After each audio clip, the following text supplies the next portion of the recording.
What if your child's rejection is not a curse, but a blessing in disguise? I know, it sounds paradoxical, but sometimes the deepest pain holds the greatest wisdom. Parental rejection. It can be one of the most heart-wrenching experiences we face in old age. The silence, the cold indifference, the feeling of being invisible to the very person you once gave everything to. It hurts. It leaves an emptiness that echoes within. But what if this rejection was meant to teach you something more profound? I know it hurts. The pain of being ignored or rejected by your own child can be overwhelming. It feels like a piece of your heart is missing, like a part of your identity has been shattered. But you are not alone. Many parents silently carry this pain, questioning their worth, asking themselves, what did I do wrong? But here's the truth. The pain is not just about what your child did. It's also about the expectations you built, the hopes you held on to, the dreams of gratitude and love that were never fulfilled. In this video, we will explore 8 powerful lessons from Stoicism that will help you transform pain into wisdom, rejection into strength, and rediscover your inner peace. We'll dive deep into the teachings of Marcus Aurelius, Seneca, and Epictetus, revealing how even the greatest minds faced rejection and turned it into a source of power. You'll learn how to let go of expectations, how to find emotional detachment without becoming cold, and how to redirect your love to find fulfillment beyond the pain. Stay until the end. The last lesson might completely change your perspective on life. Parental rejection. It doesn't define your worth. It's an opportunity, a silent teacher, waiting for you to listen. Are you ready to turn pain into wisdom? Let's begin. 1. Rejection as a silent teacher. Rejection.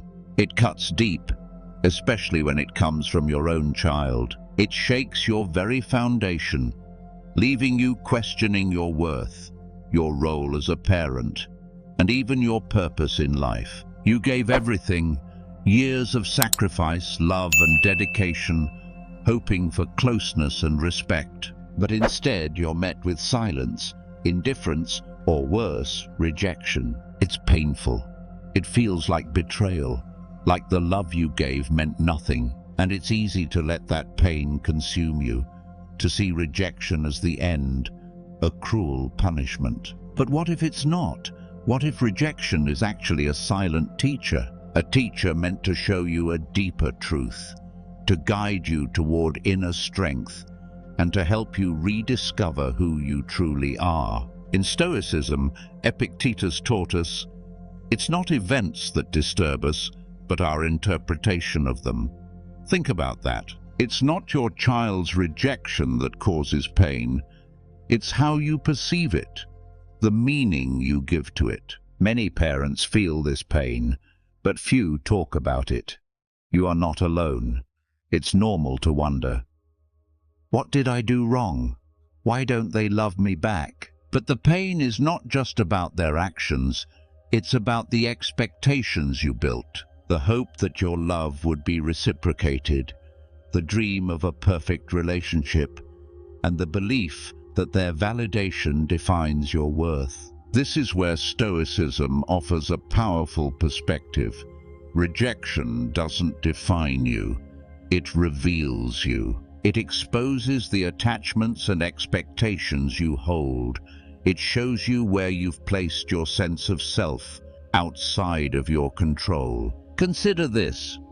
When you expect love in return, you give power over your happiness to someone else. You become vulnerable to their choices, their actions, their acceptance or rejection. But Stoicism teaches that true peace comes from within, from freeing yourself of expectations and finding value in who you are, not in how others treat you. I once met a man named James, a loving father who gave everything to his children. Long hours at work to provide for them, sacrifices of his own dreams, always putting their needs before his own. But as he grew older, his children became distant. Phone calls became rare, visits even rarer. The love he poured into them wasn't returned. For years, James tortured himself. What did I do wrong? Why don't they love me the way I loved them? The pain of rejection consumed him. But one day, he realized something profound. He said to me, "It wasn't just their rejection that was hurting me. It was my expectation, my belief that they owed me love because of what I gave them. I was destroying myself because I expected them to complete me." This is the lesson Epictetus spoke of. Suffering doesn't come from what others do to us, but from how we interpret their actions. James discovered that his pain was rooted in his own expectations, not in his children's choices. When he let go of those expectations, he found peace. He stopped needing their validation, stopped seeking their approval, and began to love them without demands. He accepted that his role as a father wasn't to receive love, but to give it freely. And when he did, the pain lost its power. Rejection became his silent teacher, guiding him to emotional detachment, helping him to see that his worth was never tied to their acceptance, but to his own self-love and inner strength. Have you ever considered that your pain might come from unmet expectations? That the rejection you feel isn't just about their actions, but about the meaning you've given to those actions. This is not about blaming yourself or excusing their behavior. It's about reclaiming your power by changing how you see the situation. Marcus Aurelius once wrote, "If you are pained by an external thing, it is not this thing that disturbs you, but your own judgment about it. And it is in your power to wipe out this judgment now. You have the power to reinterpret rejection, to see it as an opportunity for growth, to let it teach you about your own attachments, and to free yourself from the need for external validation." Parental rejection doesn't define you. It's a lesson, a teacher, guiding you toward inner peace. And when you learn from it, you become unbreakable. This is just the beginning. The next lesson will take you even deeper, revealing how to let go of expectations and set yourself free. 2. Letting go of expectations. Expectations. They seem so natural, don't they? You love deeply, you give unconditionally, and somewhere in your heart you hope, you expect that love will be returned. But when it's not, when that love is met with silence, indifference, or rejection, the pain feels unbearable. It feels like betrayal, like a cruel punishment. This is the trap of expectations. We expect gratitude, respect, love, and when reality doesn't meet those expectations, we suffer. But here's the truth. It's not the rejection that hurts.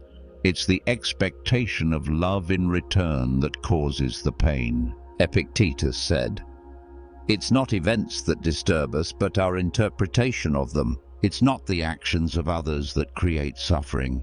It's the meaning we attach to those actions." Think about it.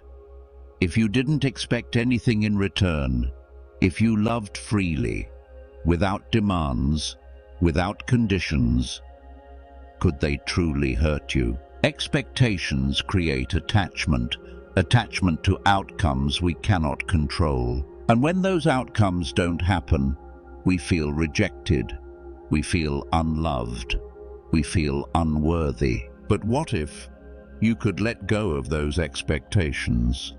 What if you could free yourself from the need for validation, from the need for reciprocation? This is where Stoicism offers freedom. Letting go of expectations is not about giving up on love. It's about loving without chains, without demands, without conditions. It's about finding peace within, instead of seeking it from others. Consider this story. There was once a mother who gave everything for her children. She sacrificed her dreams, worked tirelessly, and poured all her love into them. As they grew up, she expected them to show gratitude, to stay close, to love her as deeply as she loved them. But life didn't go as she expected. Her children moved away, rarely called, and seemed distant. She felt abandoned, rejected, and wondered, why don't they love me back? The pain consumed her. She became bitter, resentful, and trapped in a cycle of disappointment. Until one day, she came across the teachings of Epictetus. She realized it wasn't their actions causing her pain, it was her expectation that they should act differently. She expected gratitude. She expected love. And when it didn't come, she suffered. She decided to let go of those expectations, to love them for who they were, not for who she wanted them to be. She accepted that they had their own lives, their own paths, and their own struggles. And when she let go, the pain began to fade. She stopped needing them to validate her love, and began to love them freely, without demands. She found peace, because she realized that her worth wasn't defined by their actions, but by her own heart, her own love, her own ability to give without expecting anything in return. This is the power of letting go. It doesn't mean you stop loving. It means you stop needing, stop expecting, stop demanding. Imagine, what would happen if you stopped expecting anything in return? If you loved freely, without demands, without conditions? Would their rejection still hurt you, or would it lose its power over your heart? Marcus Aurelius wrote, "Accept the things to which fate binds you, and love the people with whom fate brings you together, but do so with all your heart." This is the essence of Stoic love: to love fully, without attachment, without expectation. To give, not to receive, but simply because you choose to love. It's not about resignation, it's about liberation. It's about freeing yourself from the chains of expectation and finding joy in the act of giving. So how do you begin? Start by questioning your expectations. Why do you expect love in return? Why do you need validation from others? Why do you believe that their actions define your worth? Then, practice letting go, one expectation at a time, one attachment at a time. Focus on giving, without seeking anything in return. Love freely, without demands. Find your joy, not in what they give you, but in what you give them. This is the path to true freedom, to love without chains, without expectations, without pain. Let go and set yourself free. But this isn't enough. There's something even more powerful waiting in the next lesson, something that can transform the pain of rejection into a source of inner peace and help you redirect your love towards something that truly nourishes your soul. Are you ready to take the next step? Let's continue. 3. Redirecting your love. Love. It's one of the most powerful forces in the world. It drives us, shapes us, defines us. And when that love is rejected, it leaves a void, an emptiness that feels impossible to fill. You poured your heart into them, years of sacrifice, dedication, sleepless nights, all in the hope of building a bond that would last a lifetime. But now, that bond feels broken. The love you gave was not returned, and the pain is overwhelming. It's easy to feel lost, to feel like all that love was wasted, like it disappeared into nothingness. But here's the truth. Love never truly disappears. It can't be destroyed. It can only be redirected. Marcus Aurelius wrote, "Love others not for what they can give, but for what you can give." Think about that for a moment. True love is about giving, not receiving. It's about the act of loving itself, not about the response you get. Your love doesn't lose its value just because it's not returned. It doesn't become meaningless just because it's unreciprocated. Love is powerful because it is yours. It belongs to you, and you have the power to redirect it. You see, love is energy, and energy never disappears. It only changes form. When love is rejected, you don't have to let it die. You can transform it and redirect it towards something meaningful, something that nourishes your soul and fills that emptiness with purpose. Consider this story. There was a woman named Helen, a loving mother who gave everything to her son. She was always there, supporting his dreams, sacrificing her own happiness just to see him succeed. She believed that her love would be enough, that it would build an unbreakable bond between them. But life had other plans. As he grew older, her son became distant, rarely visited, barely called. Helen felt abandoned, rejected, and her heart was shattered. She didn't understand. Why didn't he love her back? Why didn't he appreciate everything she had done for him? For years, she let that pain consume her. She became bitter, angry, and trapped in resentment, until one day she realized something profound. Her love wasn't worthless.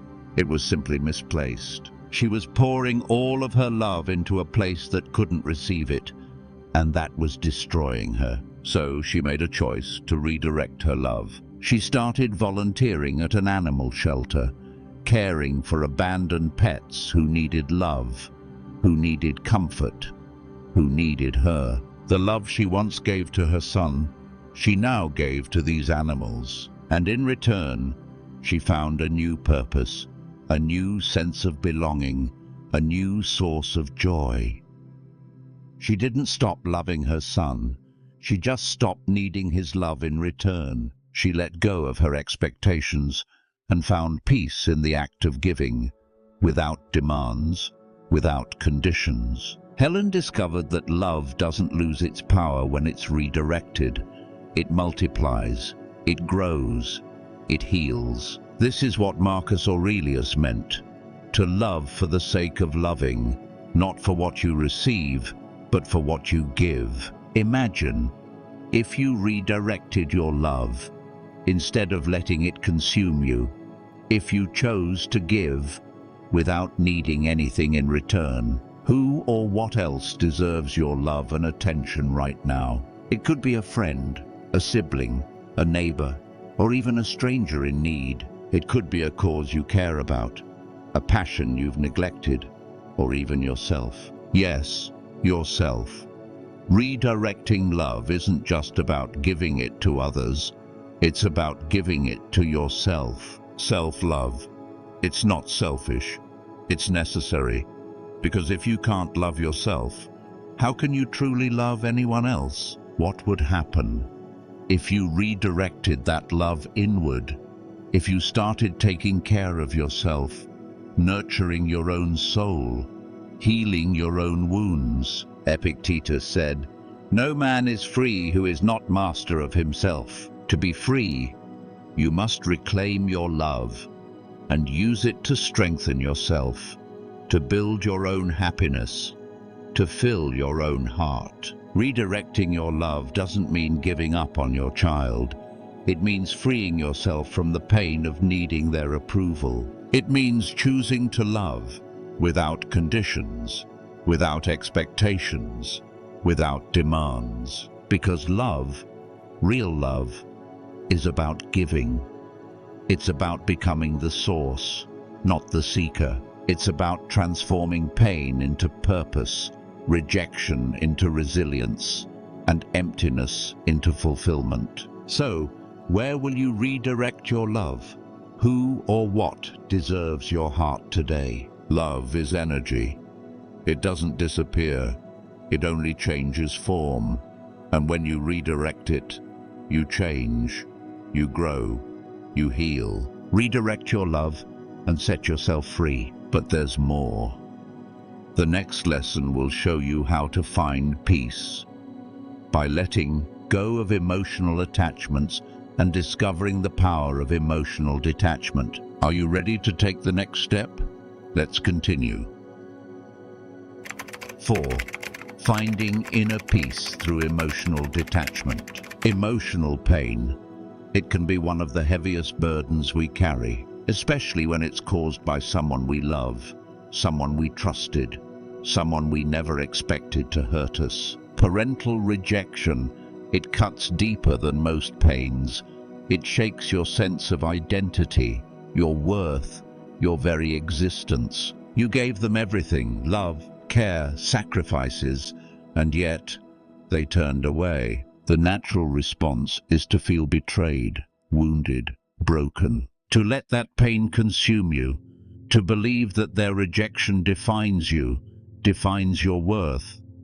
But does it really? What if I told you that the pain isn't coming from their actions, but from your emotional attachment to their approval? That the suffering you feel is a result of giving them power over your happiness? This is where Stoicism offers liberation. Marcus Aurelius wrote, "You have power over your mind, not outside events." Realize this, and you will find strength. Think about that. You don't control what they do, how they feel, or how they respond to your love. But you do control how you interpret their actions, how you react, how you allow it to affect you. Emotional detachment isn't about being cold or indifferent. It's about freeing yourself from the need for external validation, freeing yourself from giving others control over your peace of mind. You see, when you depend on someone else to feel loved, to feel valued, to feel whole, you hand over your power. You give them control over your emotions, your happiness, your inner peace. Imagine for a moment if you could take that power back, if you could love without needing them to love you back, if you could give without expecting anything in return. This is the essence of emotional detachment. It's not about stopping love. It's about stopping the need for love to be reciprocated. It's about loving freely, without conditions, without chains. Let me share a story. There was a father named Daniel, a devoted parent who poured his heart and soul into his children. He worked tirelessly, sacrificed his own dreams, all to give them a better life. But as they grew older, they grew distant. They stopped visiting, stopped calling, and he felt abandoned. It crushed him. He couldn't understand. How could they reject me after everything I've done for them? For years, he let that pain define him. He felt unworthy, unloved, and fell into a deep sadness. Until one day, he came across the teachings of Marcus Aurelius. He realized it wasn't their actions causing his pain. It was his attachment to the idea that they owed him love, that they owed him gratitude. He was expecting them to fill a void within him, a void that only he could fill. He was giving them power over his happiness, and that's why he was suffering.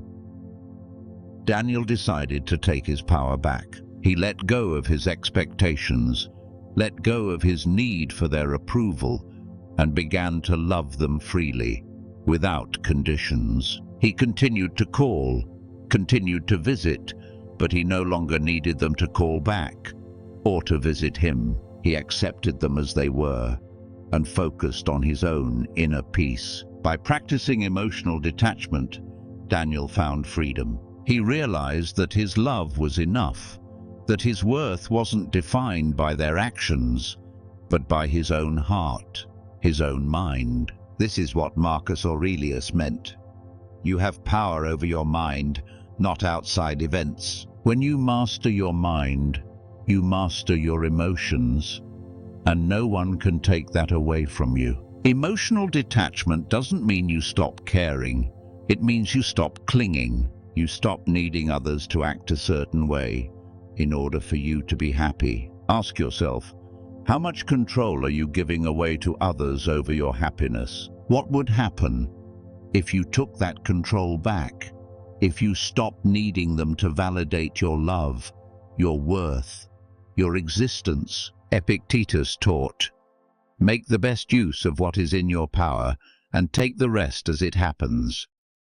What's in your power? Your thoughts, your emotions, your perspective. You can't control them, but you can control how you see them. You can choose to see rejection, not as a personal attack, but as a reflection of their own struggles, their own journey. You can choose to interpret their actions not as betrayal, but as a part of life, a part of being human, imperfect and flawed. Emotional detachment is about freeing yourself from the need to control others and finding strength within yourself. It's about accepting life, people, relationships as they are, not as you wish them to be. When you let go of emotional attachment, you let go of pain. You reclaim your peace, your power, your freedom. So, how much control are you giving away? And are you ready to take it back? You have the power over your mind, over your emotions, over your peace. But there's more. The next lesson will show you how to transform pain into purpose, how to find meaning in the face of rejection, and how to rediscover your inner strength. Are you ready to take the next step? Let's continue. 5. Unconditional love and forgiveness. Love.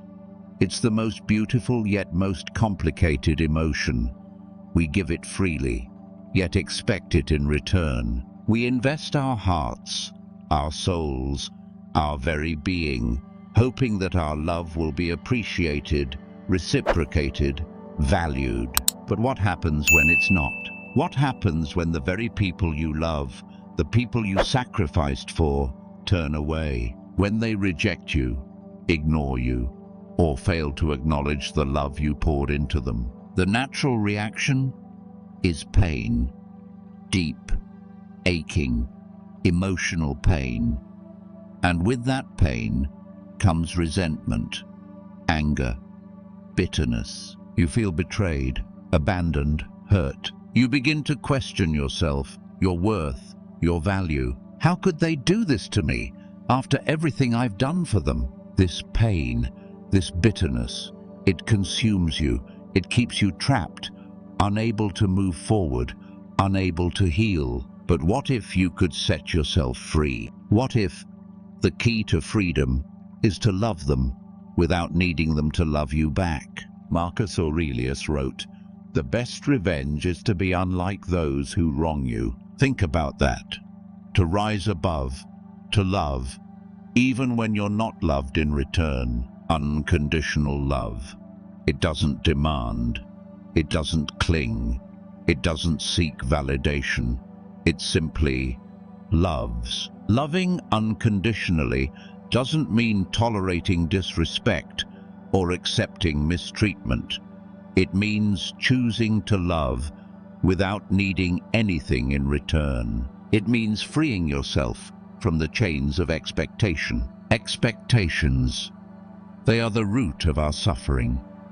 We expect our children to love us, to respect us, to acknowledge our sacrifices. But when they don't, we feel betrayed. But is it truly their actions that cause our pain? Or is it our unmet expectations? Imagine if you loved without expecting anything back. If you could love them, even from a distance, even if they never call, even if they never visit. Unconditional love, it's about giving without needing to receive.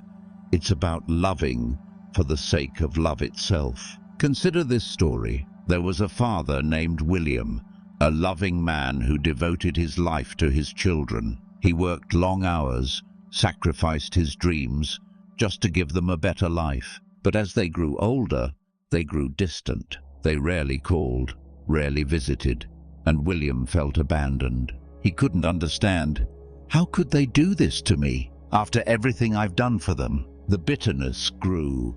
The resentment consumed him. He became angry, cold, and withdrawn, until one day he came across the teachings of Marcus Aurelius. He realized it wasn't his children's actions that were hurting him. It was his expectation that they owed him love, that they owed him respect, that they owed him gratitude. He was giving his love, but with strings attached. He was loving them, but needing them to love him back. This realization changed everything. William decided to love them without needing anything in return. He continued to call, continued to visit, continued to care, but he no longer needed them to reciprocate. He no longer allowed their actions to define his happiness, his worth, his peace. He loved them simply because he chose to love, not because they owed him anything. In choosing unconditional love, William set himself free. He freed himself from resentment, from bitterness, from pain. This is what Marcus Aurelius meant. The best revenge is to be unlike those who wrong you. William chose to love. Even when his love wasn't returned, he chose to be kind. Even when he was met with indifference, he chose to be generous.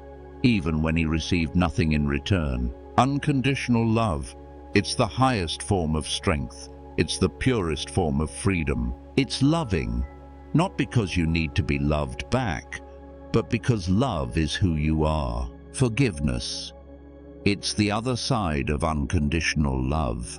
To forgive is to set yourself free. It's choosing to release the pain, the resentment, the bitterness, not for them, but for you. You see, when you hold on to anger, when you cling to resentment, you become a prisoner of your own emotions. You give them power over your peace, over your happiness, over your life. But when you forgive, you reclaim that power. You release the burden and set yourself free. Marcus Aurelius taught, reject your sense of injury, and the injury itself disappears. When you let go of your hurt, when you forgive, the pain loses its power. Forgiving doesn't mean excusing their actions. It doesn't mean forgetting or pretending it never happened. It means choosing to let go of the pain, to release the bitterness, to free yourself from suffering. Unconditional love and forgiveness, they go hand in hand. They are acts of courage, acts of strength, acts of liberation. Can you love without expecting love in return? Can you forgive not because they deserve it, but because you deserve peace? This is Stoic strength, to love unconditionally, to forgive, to rise above. You have the power to set yourself free. You have the power to love without chains, without expectations, without pain. Are you ready to take that step, to love and to forgive and to set yourself free? But there's more. The next lesson will show you how to transform suffering into wisdom, how to find purpose in pain, and how to grow stronger from rejection. Are you ready to continue this journey? Let's move forward. 6. Embracing change and impermanence. Change. It's the only constant in life. Yet, it's the very thing we resist the most. We cling to what is familiar, comfortable, certain. We hold on to people, places, memories, hoping they will never change, never fade, never leave. But life is in constant motion. Everything changes, everything evolves, Everything passes. No man steps in the same river twice, for it is not the same river, and he is not the same man. These words from Heraclitus echo the reality of impermanence. Nothing remains the same, not even you. But why do we fear change so much? Why do we cling to the past, resist the present, and fear the future? Because change challenges our sense of control. It forces us to confront the unknown, the uncertain, the unpredictable. But what if embracing change could set you free? Think about it. We suffer, not because things change, but because we resist that change. We suffer because we cling, we expect, we demand that things remain as they are. But life does not comply with our demands. It moves, it flows, it changes, just like that river we step into.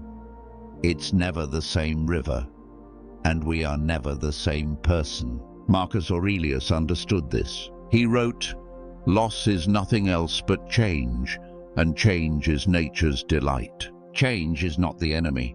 Resistance is. Imagine if you could flow with life instead of resisting it. If you could accept change as a natural part of existence. What would happen if you embraced change instead of fearing it? You would find peace. Peace in the midst of uncertainty. Peace in the face of impermanence. Peace in the ever-changing flow of life. Consider this story. There was a woman named Eleanor. She had built her life around her family, her children, her home. It was her sanctuary, her safe place, her world. But as her children grew older, they moved away, started their own lives, their own families. Her house, once filled with laughter, love, and life, became silent, empty, lonely. Eleanor felt lost, abandoned, left behind. She clung to the memories, the past, the way things used to be. She resisted change, and it tore her apart. She felt as if she was losing herself, her identity, her purpose. Until one day, she came across the teachings of Epictetus. He wrote, "It's not events that disturb us, but our interpretation of them." Eleanor realized it wasn't her children's absence that caused her pain. It was her attachment to the past, her refusal to accept change. She was resisting the natural flow of life, and that resistance was the source of her suffering. She decided to let go. She decided to embrace change, to flow with life, instead of resisting it. She turned her focus inward, rediscovered her passions, rekindled old friendships, and created a new purpose for herself. She found peace, not by clinging to the past, but by embracing the present, accepting the flow, and welcoming the change. This is what Stoicism teaches us: to accept change without resistance, to flow with life without attachment, to embrace impermanence without fear. Because everything changes, nothing remains the same. The people you love, the places you cherish, even you, are constantly evolving. To resist this is to fight against the very nature of existence. But to accept this is to find peace, to find freedom, to find strength. Think about it. How much of your suffering comes from resisting change? How much of your pain is rooted in clinging to what was, instead of embracing what is? What would happen if you let go of that resistance, if you accepted change as a natural part of life? You would find peace within yourself and within the ever-changing flow of life. You would find freedom from expectations, from attachments, from suffering. You would find strength to face whatever life brings with grace with calm, with courage. No man steps in the same river twice, for it is not the same river, and he is not the same man. The river flows, it changes, it moves, and so do you. You are not the same person you were yesterday, or last year, or a decade ago. You are constantly changing, evolving, growing. To embrace change is to embrace life. To accept impermanence is to accept the beauty of existence. So, what would happen if you embraced change instead of resisting it? If you flowed with life instead of clinging to the past? If you welcomed impermanence instead of fearing the unknown? You would find peace, freedom, strength. You would find yourself not in the past, not in the future, but right here, in this present moment, in the flow, in the change, in the now. Are you ready to embrace change? Are you ready to flow with life? Are you ready to set yourself free? But there's more. The next lesson will show you how to find purpose, even in pain. How to transform suffering into wisdom, and how to grow stronger from every challenge you face. Are you ready to continue this journey? Let's move forward. 7. Rising above judgment and criticism.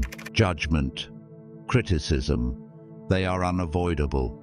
No matter who you are, no matter what you do, someone, somewhere, will have something to say about it. We live in a world where opinions are given freely, often without understanding, without empathy, without wisdom. Words can wound.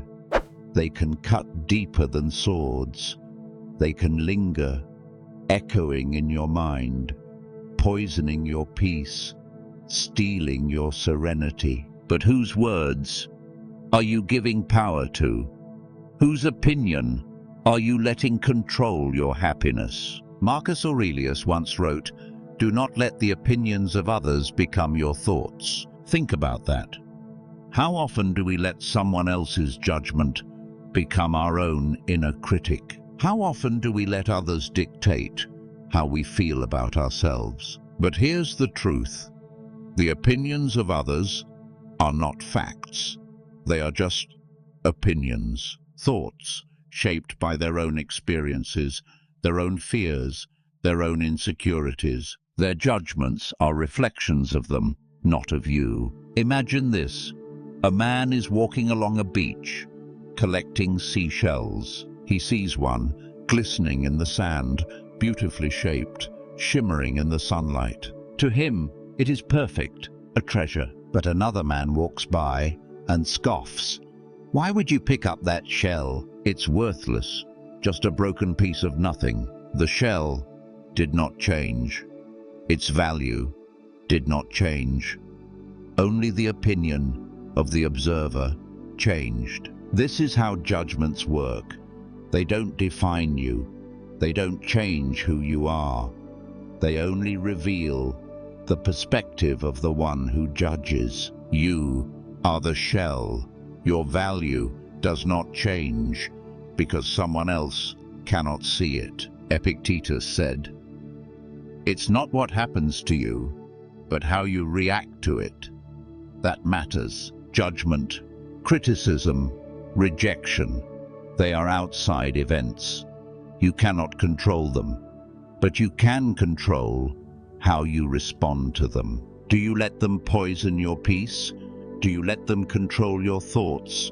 Do you let them define your worth? Or do you rise above them? Imagine being like the mountain, standing tall, unshaken, unmoved, as the winds howl and the storms rage. No matter how fierce the winds, no matter how loud the noise, the mountain remains strong, steadfast, serene. You can be that mountain. You can stand firm in your inner strength, in your self-worth, in your peace. Marcus Aurelius reminded himself every morning, "Today, you will meet people who are deceitful, arrogant, jealous, and rude. But remember, they are like this because they do not know good from evil." He expected judgment. He expected criticism. But he did not let it touch his soul. He did not let it poison his peace, because he understood that the words of others are just noise. They are nothing unless you give them power. Ask yourself, whose opinion are you giving power over your life? Is it someone who truly knows you? Someone who sees your heart, your struggles, your journey? Or is it just noise? When you free yourself from the weight of judgment, you also free yourself from the need for approval. Imagine living your life not for the applause, not for the validation, not for the approval of others, but for yourself, for your own purpose, for your own peace. Think of Seneca's wisdom. What difference does it make? What is whispered behind your back? The truth is never affected by opinion. Your truth is your own. Your worth is not up for debate. But how do you rise above judgment in a world that thrives on criticism? You practice emotional detachment. You remind yourself that words are just words.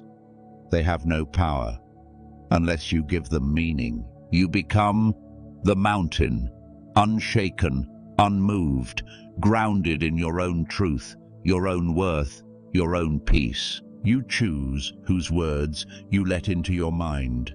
You choose whose opinions you allow into your heart. You choose to live for yourself, not for the approval, not for the applause, not for the opinions of others. Imagine the freedom of letting go of judgment, of rising above criticism, of living authentically, boldly, freely. Because the truth is, no one truly knows your journey.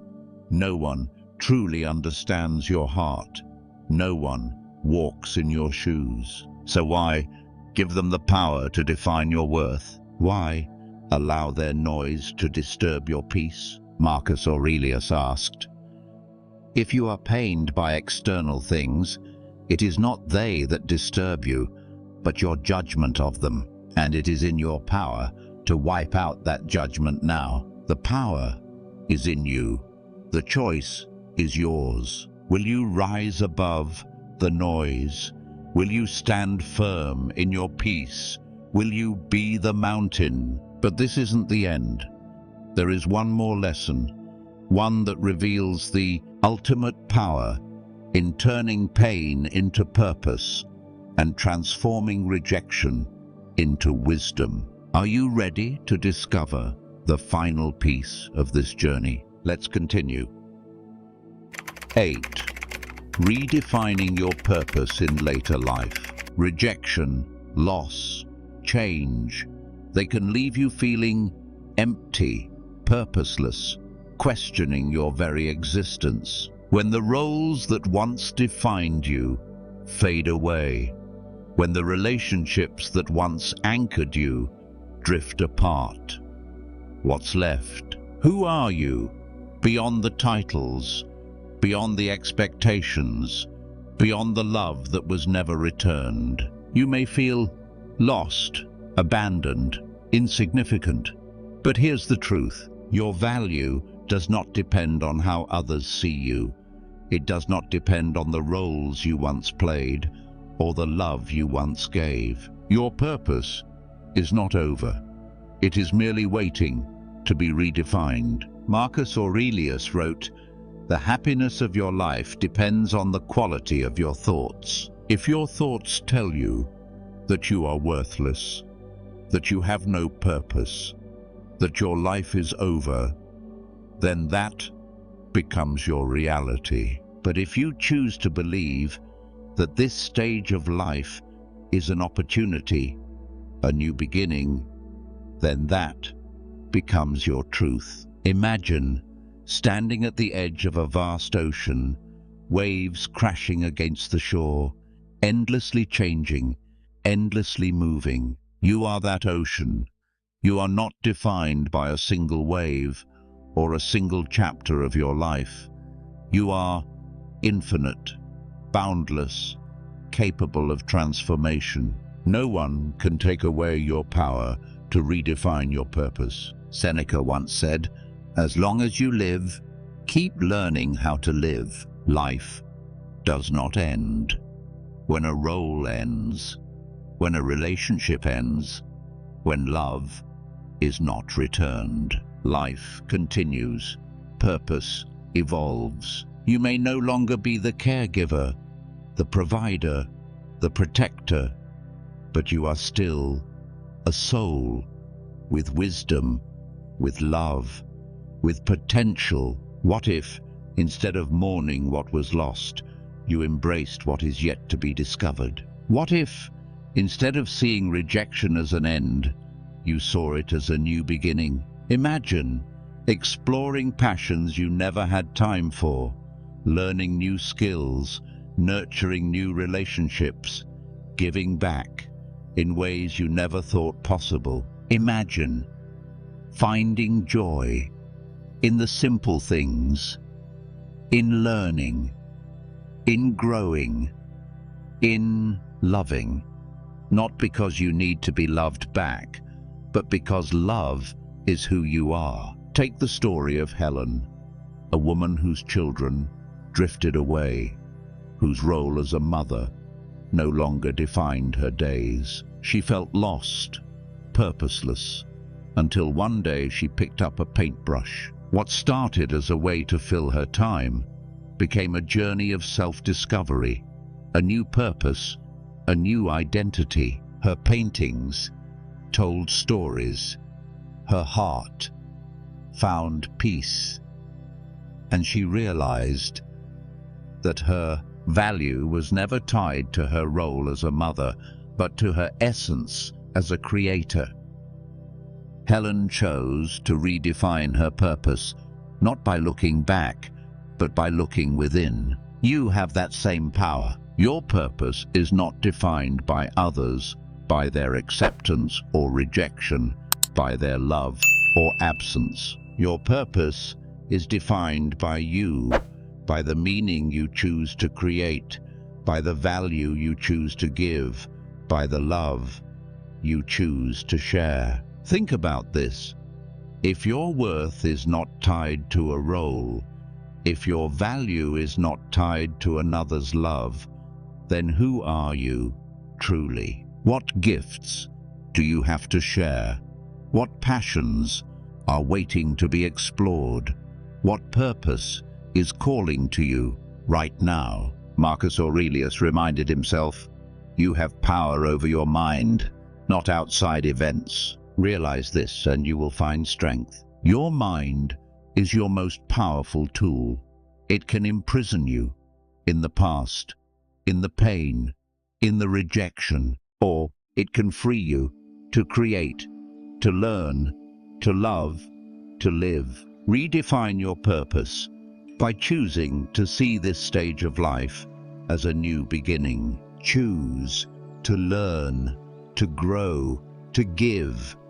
Not because you need validation, not because you need approval, but because you are still here and your life still has meaning. Imagine mentoring the younger generation, sharing your wisdom, your experiences, your story, to inspire others, to guide them, to help them grow. Imagine dedicating your time to a cause that ignites your passion, that fills your heart, that makes a difference. Imagine rediscovering the joy of learning, of creating, of simply being, without the need to prove, without the need to please, without the need to be anything but yourself. Your purpose is not over. It is evolving, transforming, waiting for you. to give it new life. Rejection does not define you. Loss does not define you. Change does not define you. You define you. Ask yourself, what new purpose can I create for myself in this stage of life? What legacy do you want to leave behind? What impact do you want to make? What joy do you want to experience? Because the truth is, you are not finished. You are becoming. Your story is still being written, and the next chapter is yours to create. This is your power. This is your freedom. This is your purpose. So, rise above the rejection, the loss, the change, and choose to live fully, boldly, purposefully. Because your purpose is not over. It is only beginning. And as we conclude this journey, remember, the power of Stoicism lies not in changing the world, but in changing ourselves. It lies in choosing our thoughts, in mastering our emotions, in redefining our purpose again and again and again. This is the path to inner peace, to resilience, to wisdom, to freedom. This is the blessing of being rejected, the gift of redefining your purpose, the beauty of living fully in this moment, right here, right now.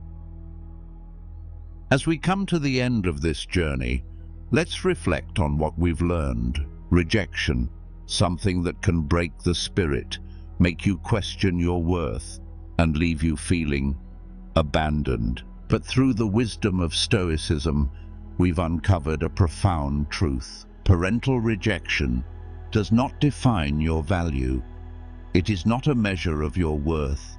It is not a reflection of who you are. It is an opportunity, an invitation to look within, to find strength, to grow, to transform. We've explored 8 powerful lessons, each offering a different perspective, a different path to reclaim your peace. We learned that rejection is a silent teacher, revealing the expectations we hold and showing us the path to freedom. We understood the power of letting go of expectations and how clinging to them only feeds our suffering. We discovered the beauty of redirecting your love, realizing that love is not meant to be caged, but to flow freely, abundantly. We found serenity in emotional detachment, learning that inner peace is found not in controlling others, but in mastering our own mind. We embraced unconditional love and forgiveness, not as a weakness, but as the highest form of strength, freeing ourselves from resentment. We accepted the inevitability of change and impermanence, understanding that life is in constant motion, and to resist change is to resist life itself.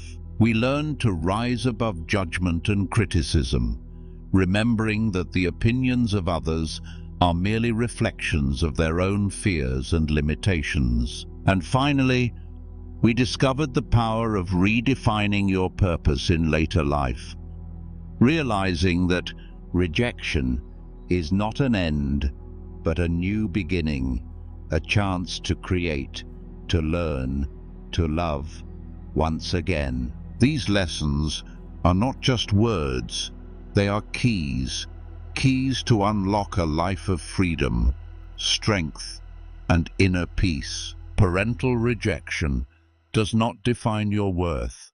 It does not diminish your value. It does not decide who you are. It is an opportunity to find peace within yourself. To practice these teachings, start with one simple step.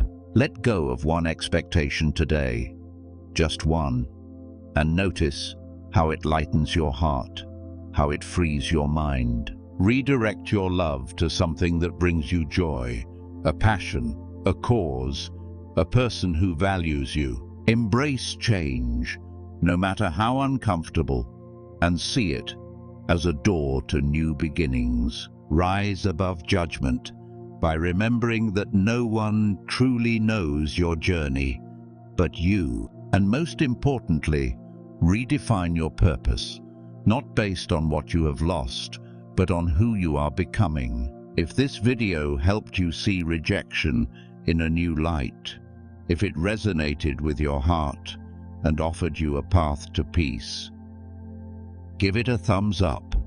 Your support helps this message reach others who may need it just as much. Subscribe if you want to explore more Stoic wisdom to help you navigate life's challenges with strength and serenity. And now, I invite you to share your journey. What did these lessons awaken in you? Which one resonated the most or challenged you the most? How would you apply these teachings in your daily life? Share your thoughts, your struggles, your experiences in the comments below. Let's learn and grow together. This is not just a video, it's a conversation, a community, a journey to live with purpose, to love without expectation, to find peace within ourselves. Thank you for watching, for being here, for choosing to see life differently. Remember, rejection does not define you. It is merely a chapter in the story of who you are becoming.